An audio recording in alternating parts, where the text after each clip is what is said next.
escolheu esse modelo, né, para comemorar os nossos 25 anos, porque é o modelo mais leve, né, mais afetivo, mais íntimo, né? E aí a gente começou falar da nossa história, né? Que todas as pessoas contem a história e no final todo mundo vai ter a história do evento, né? E a gente pensou em dividir em 3 momentos a história. O ato da fundação, percursos e caminhos e memória do amanhã. Então a gente convidou as pessoas para se inserirem nesses momentos. Depois a gente vai fazer uma confraternização, né, para comemorar essas bodas de prata, né, e vamos fazer 2 homenagens. Tá? Agora eu vou passar a palavra para o Éden, e ele que vai entender da parte técnica aí, para a gente ver como é que a gente vai mostrar o que a gente precisa. Ué, senta aqui, ó, para o pessoal ver. Eu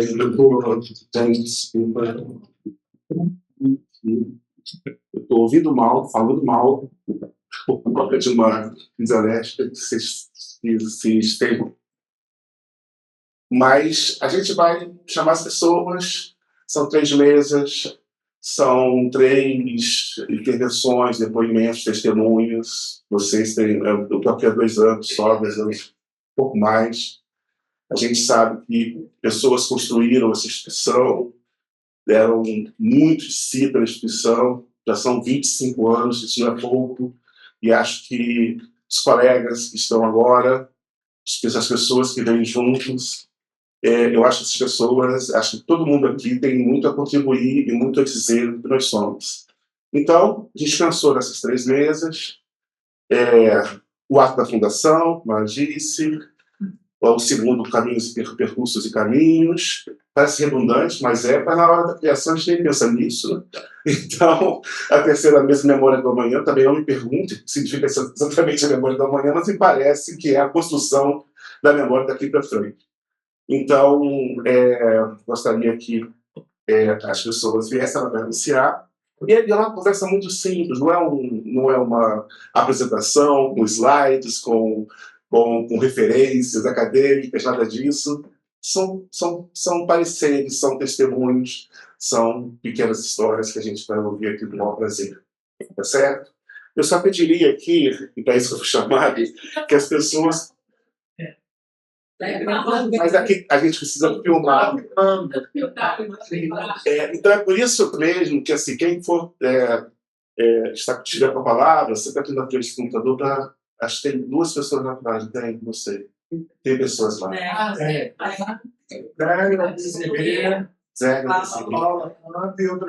é por eles, tá? Tá bom?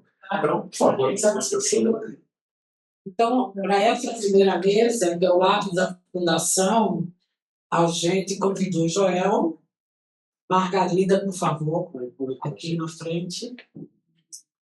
Silvinha, infelizmente, não vai poder comparecer normalmente. Carlos Alberto, que está aqui.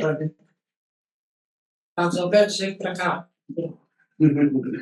Isabel.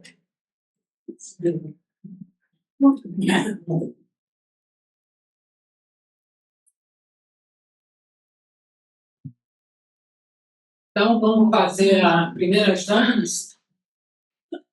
Primeiras damas. Qual a dama que fala? Isabel fala. Eu sou dama.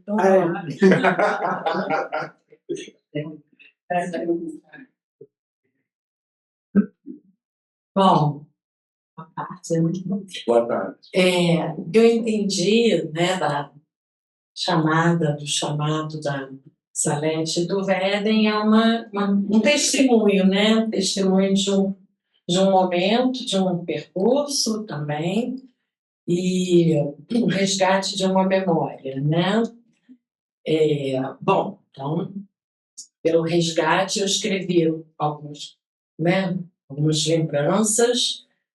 O ano era o ano de 2000. Fui convidada para fazer parte do espaço por uma colega muito, muito querida, que era minha colega do doutorado. Ano de 2000 eu tinha acabado de defender meu doutorado, e quem me convidou para vir foi Regina Neri, uma pessoa que mora no meu coração.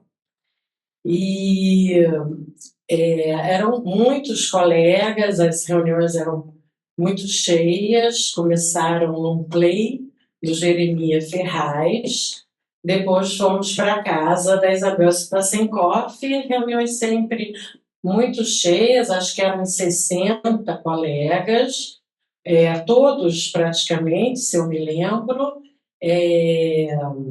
já tinham feito uma formação, até duas, enfim, né, já tinham passado por um percurso de formação em psicanálise, né? E tivemos muitas e muitas reuniões. A reunião para escolher o nome do EBEP durou umas 4 horas, Margarida, mais ou menos, alguma coisa assim. Um projeto, né, a construção de um espaço, de um lugar. As discussões que a gente tinha ficavam bastante em torno de não ser uma formação em psicanálise. Não à toa, todos já tinham passado por uma formação e justamente queriam, né, montar e construir algo diferente de uma formação, né, de horas de supervisão ou ementas ou mesmo, enfim, especificar quem ou não pode se fazer análise, né? Quem que os colegas fazem ou não análise ou supervisão, quer dizer, não ser um espaço de formação e ser um espaço de troca entre pares, onde, evidentemente, né, esses pares estarão em momentos, em situações, em registros, talvez, né, talvez não, com certeza, diferente no seu percurso na psicanálise, como psicanalista, como analisando, como, né, interessados, enfim. Então, espaço de troca entre pares e não de formação, e também uma discussão bastante profunda da palavra horizontalidade, né, que compunha, então, também, fazia uma composição nesse contexto de não ser uma formação, né? Então, uma troca e uma horizontalidade. Para mim, particularmente, né, o que me chamou é um espaço de liberdade, né? Era um tempo, há 25 anos atrás, acho que hoje ainda, mas onde muitas instituições de psicanálise tinham a característica de seita, né, de dogmas, de seitas, uma formação muito centrada no fechamento, né? Então, especificamente, essa ideia de uma liberdade é o que me chamou, né? E que me mantém, né? Foi e né? É uma liberdade não só no sentido de uma pluralidade, né? Um espaço de você poder ter linhas teóricas, clínicas e visões distintas da psicanálise dialogando. Não é só isso, né? Isso também, mas um espaço de liberdade de você poder ser psicanalista e, ao mesmo tempo, ter uma visão crítica da psicanálise. Então, para mim, isso sempre foi fundamental. Acho que não dá para né, para viver em nada que você tenha que se submeter a dogmas e não poder exercer a sua liberdade de pensar, de perguntar, de questionar, de criticar, de discordar. E eu acho que essa liberdade foi o que realmente me chamou e me chama, né? Me chamou há 25 anos atrás e me chama. Continua me chamando, né?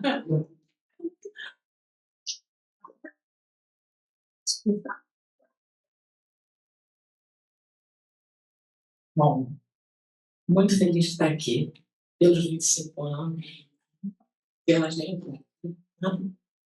E muito feliz, né? Com o Maurício, Salete, né? Bem, desde que o Salete me falou, fica passando na minha cabeça as coisas, né? Como se a situação daqui já tivesse se presentificado antes. Então, agora vai sair um pouco o fruto dessa elaboração, né, nos últimos dias.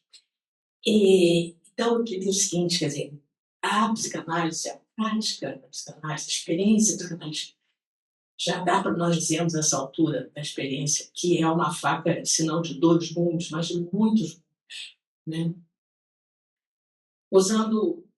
Haveria várias maneiras de falar disso, mas usando a formulação do Foucault, né, na História da Loucura, em que ele, num certo momento, diz: Freud encarnou na figura do psicanalista todos os poderes do asilo. Poderes do asilo no sentido da normalização, da produção de domínio sobre a loucura, né, essa formulação. Psicanalista encarnando os poderes do asilo. Num outro momento, e ao mesmo tempo, ele diz: mas Freud foi aquele que pôde ouvir as vozes da loucura.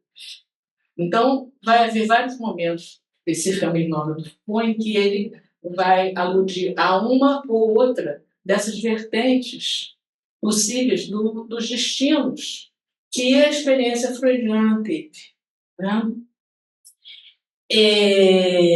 Então, né, isso que a Isabel lembrou, da institucionalização psicanalítica como algo que cristaliza, né, e que cristaliza em famílias psicanalíticas, famílias incestuosas psicanalíticas, né? Eu pensei, dizer, esse é um destino narcísico, de libido narcísica para a pulsionalidade. Se a gente pensa, né, em termos de pulsionalidade, de passionalidade, que precisa encontrar destinos. Eu penso que foi essa a coisa mais rica que o Freud nos deixou, uma teorização, nomes, né, palavras, a gente poder falar sobre isso. Quer dizer, nós estamos o tempo todo compelidos, né, a dar destinos para essa pulsionalidade, isso que nos incomoda, nos afeta. E há todo um território narcísico e autoconservativo que está aí à nossa disposição, né? Então, a institucionalização, me parece, por definição, ela traz esse viés autoconservativo como algo que está de primeira ordem, né? E quando a gente pensa em instituição psicanalítica, em formação psicanalítica, formação psicanálise como ofício, como trabalho, como profissão, aí a autoconservação já está aí colocada, né? Vai ser o meio da gente ganhar dinheiro, da gente poder sobreviver, da gente se manter narcisicamente. Ora, se isso tudo são coisas das quais, me parece, né, a gente não tem como escapar, está colocado, ao mesmo tempo, a riqueza e a novidade, a diferença desse dispositivo analítico é esse dar voz às vozes da loucura, ouvir essa dimensão pulsional, que é permanentemente disruptiva, né? Então, eu penso que o nosso desafio, enquanto instituição, PEP, né, me parece que a nossa proposta é manter esse pêndulo e essa vivacidade de um espaço aberto a uma dimensão pulsional disruptiva como projeto, né? Em vez de um projeto de formação, né? A instituição de psicanálise diz assim: olha, nós somos aqui a instituição e vocês venham, o que você quer aprender a ser psicanalistas, a gente tem aqui um conhecimento que vocês vão adquirir e a partir daí vocês vão se formar, vocês vão virar alguma coisa, psicanalistas que seriam, e aí vai dar tudo certo. Olha, essa falsidade, eu acho, de nós que estamos aqui podemos experimentar de formas diferentes, né? Enfim, seria isso, eu acho, a coisa principal. Eu acho que o nosso projeto é esse. Eu acho que nós temos sido fiéis, sim, a esse projeto, que todas as vicissitudes pelas quais temos passado são a evidência de que a gente está nesse caminho, né? E eu acho que nós estamos aqui e nós vamos prosseguir nisso, mas nessa tensão, nesse trabalho que não é nada fácil e que é intrínseco, me parece, né? Ao que o Freud experimentou, propôs, né? E é nosso destino esse, né? Mantendo esse espaço onde uma conflitualidade vai poder acontecer, manter esse espaço existente vivo, sustentar isso, né? Seria isso. Obrigada.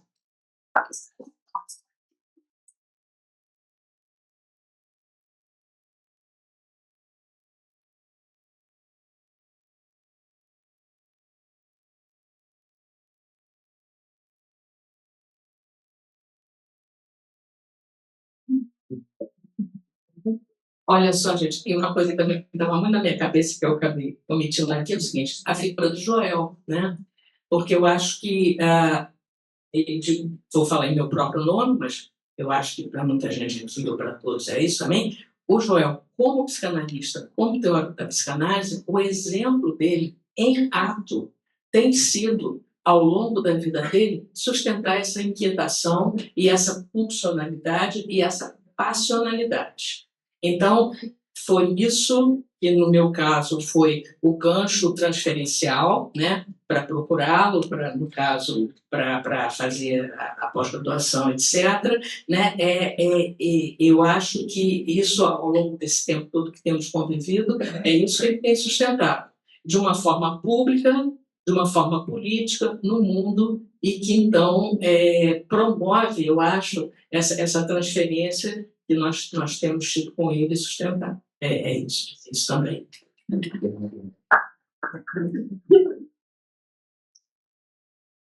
Faço minhas suas palavras. Eu tomei para Dorival Caymmi assim, 25 anos, maninha, eu nem vi. Então, fiquei pensando o que eu ia falar. Né? Pessoalmente,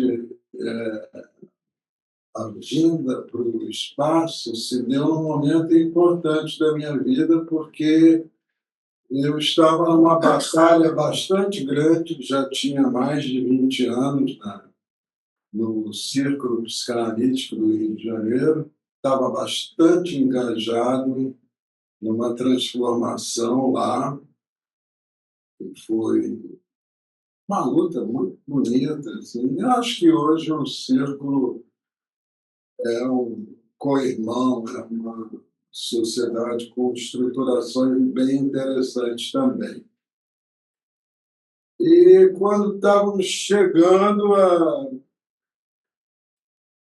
uma forma final, debate é sempre a coisa mais enriquecedora da vida teórica, né? Eu estava chegando a uma fórmula muito parecida que vem o Joel e diz, estou pensando nisso, aquilo, e lá vim eu para o espaço, deixei alguns inimigos por lá, depois de todo aquele combate, né? Mas foi bastante bom. Aí fiquei pensando o que eu tinha para dizer. Vocês vão me desculpar, mas eu vou ficar um pouco com ideias soltas, porque hoje em dia me parece que, quer dizer, estou convencido que nós pertencemos à natureza e somos mamíferos. Então, antes de tudo, acho que a gente tem uma luta com a natureza, que não é nada boazinha, e uma luta com a gente mesmo, pela nossa arcaica condição mamífera. Somos predatórios, a gente mata, sei lá, milhares de bois por dia, mas diz que não mata, diz que processa. Galináceos também a gente processa. Nós somos predadores, somos territorialistas, somos tribalistas. A gente tem que lutar com dimensões próprias muito duras de vencer, né? O esforço humano pela civilização é uma espécie capaz de criar cultura e que luta para conseguir civilização. Os obstáculos são enormes. Eu não sei se nós somos uma espécie que pode alcançar o ideal de civilização que a gente imagina. Talvez a gente não consiga, não? Mas quando eu fiquei pensando nessas coisas, eu pensei, bom, mas o interessante é o conflito, o interessante é a luta permanente por um processo civilizatório, né? Aí eu acho que a gente tem uma oportunidade, nesse tipo de instituição, de se educar, né, em direção do ideal civilizatório. Suportar o outro não é muito bom, mas ter um olhar amistoso em relação ao outro, ter um olhar amistoso em relação à discórdia, à discordância, poder acolher a contradição que é inerente ao ser humano, né? Nós somos dúbios e frágeis o tempo inteiro, temos uma luta brutal com a natureza, que não é nada boazinha com a gente, e temos uma luta brutal com a nossa dualidade, com a nossa ambivalência. Então, me parece que vale a pena falar um pouco de futuro aqui, mais do que da nossa história. Eu ando acreditando apenas nas micro-organizações políticas. A gente não tem tanta notícia, mas o Brasil tem realmente muitas pequenas associações, pequenas bandeiras, pequenos exercícios da vida cotidiana e da vida comunitária, que eu acho que é onde é que está a resistência nesse momento, porque eu não consigo mais acreditar em grandes partidos políticos. Eles não têm mais nenhuma ação sobre a vida comunitária. Eles lutam pelo poder e depois lutam para manter o poder. E a função de um partido político devia ser atuar no dia a dia, na vida cotidiana, na vida corriqueira, comum, né?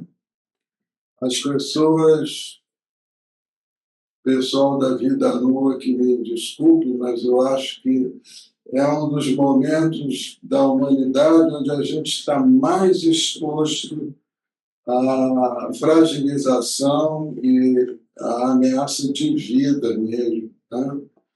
Então, dar sentido à vida nesse momento se mistura absolutamente com sobrevivência pura e crua, né?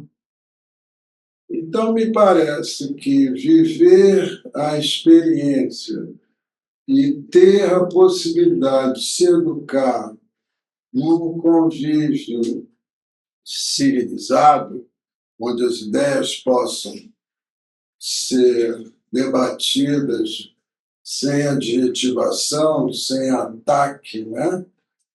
É bastante importante porque, lamentavelmente, como mamífero, nós somos absolutamente rivalitários, né? Não basta ficar olhando guerras. A essa hora tem umas 300 competições de alguma coisa, tem alguém disputando com alguém.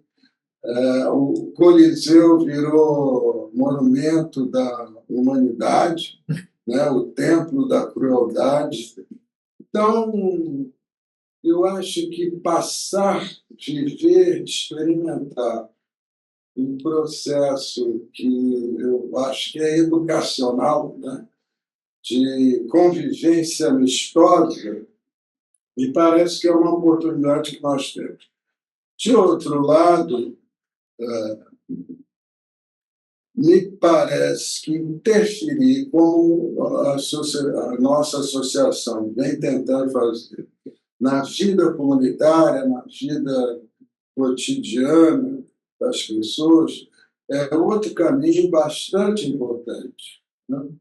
É uma possibilidade da gente não virar uma ilha de alienação, como costuma acontecer com as instituições. Elas não só reproduzem o grande sistema, como elas se alienam em si próprias e se afastam da realidade. Nesse abismo que se construiu entre povo e poder, entre povo e governança, o que eu acredito é que a micropolítica pode ser uma possibilidade de resistência maior do que qualquer outra corrente.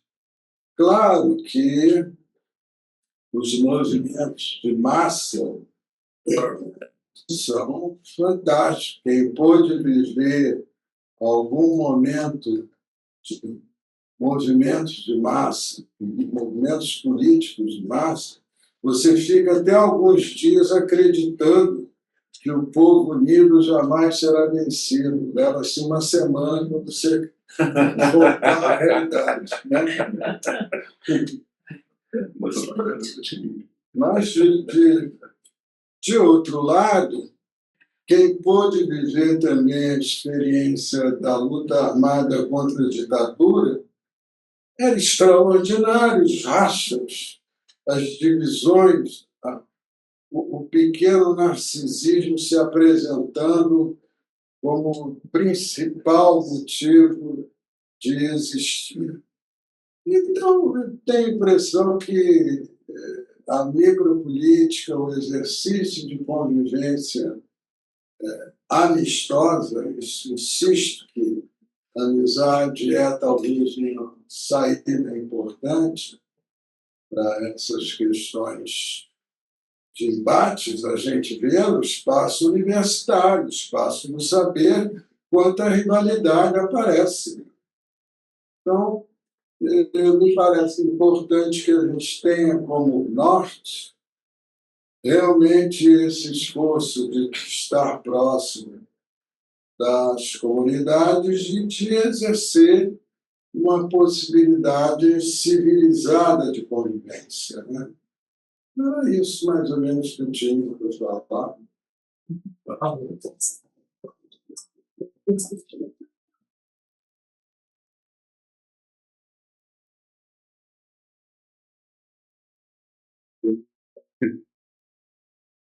Bom, eu agradecer, né, as palavras, belíssimas palavras. Para quem chegou depois, isso é sempre aprendizado. E a gente, o que a gente faz? Assim, está com um tempinho bom, né? A gente pode abrir algumas questões rápidas, não é necessariamente um debate, um embate, mas depois a gente faz ter uma surpresa. Mas não seria. Eu acho que seria talvez melhor esta pessoa. Melhor, né? Bem, a gente abriu outra. Eu só Ótimo. Eu só tenho muita coisa para falar. Aí no final a gente abre e fala sobre as Vamos acreditar. outras testemunhas. Outros testemunhos. Tá bom, vamos. Obrigada, gente. Obrigada, Margarida. Margarida.